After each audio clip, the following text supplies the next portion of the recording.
Good morning, ladies and gentlemen, and welcome back in this lovely, beautiful meeting. So, lovely morning, or lovely afternoon, or lovely evening.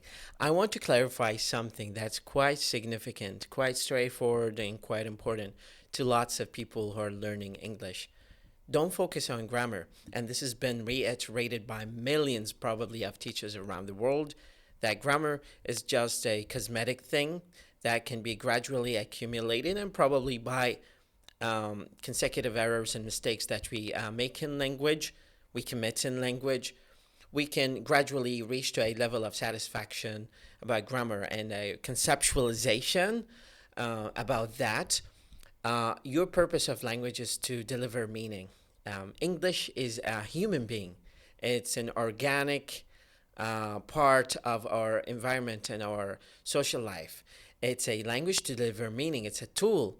Use English to express your feelings, your emotions, your thoughts to people, and don't focus on the means to that.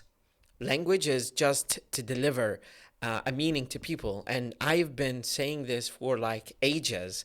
That when you start the journey of language learning, don't overemphasize grammar. I know it's one of the entries to the language, and I totally excuse you if you give it some priority at certain level, but trying to consider grammar as the epitome of language is just nonsensical.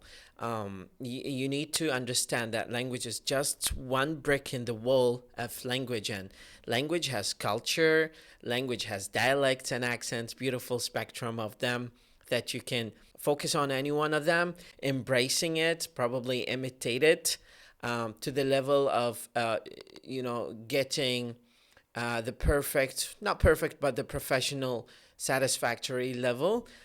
This is how we started learning languages. Pretty much me, learning English over the trajectory of my life. I've tried to embrace and imitate people's talk, like Matthew McConaughey and his fellow colleagues and actors and actresses.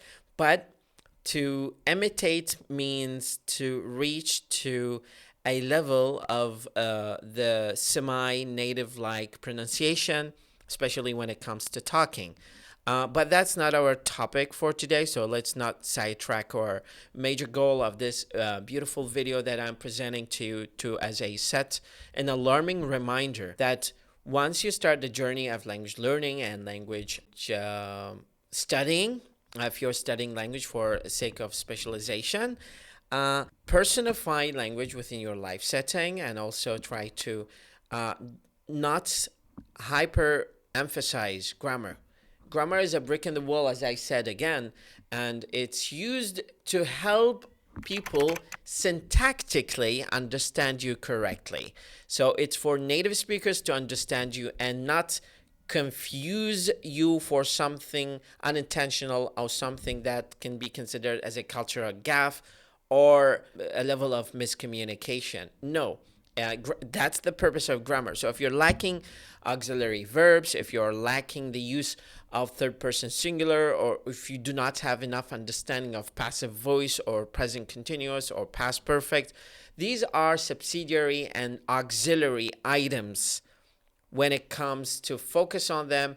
If we consider the priority here, which is learning culture, understanding how people think, and understanding the way you deliver the message and deliver the meaning. And I've already mentioned that in the previous videos. So this is just a reminder to you. Do not overemphasize grammar. Think of your emotions and feelings and how beautiful English can deliver that. If you say to some people, "Oh, damn it," or "darn it, shut the front door," or something like that, and fully creating this fusion between your feelings, emotions, thoughts, and language. By the way, which comes first, language or thought? Well, this is a very controversial topic that we can discuss it later on, but for sake of avoiding the longevity of this video, I will stop here and shut up.